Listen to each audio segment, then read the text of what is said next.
In this tutorial, we'll walk you through setting up a custom domain and custom email.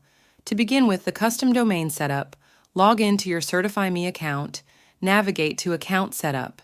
Click on Set up Custom Domain. In Step 1, choose your subdomain. Proceed to Step 2, where you'll map your subdomain to appcertifym.online by adding a CNAME record under your DNS settings.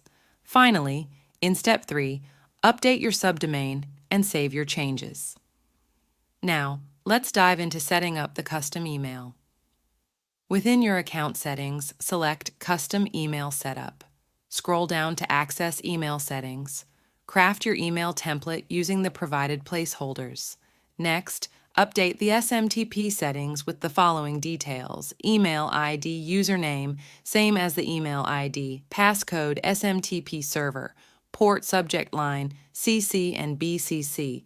Once you've configured your settings, click on Save and proceed to test them. Thank you for watching.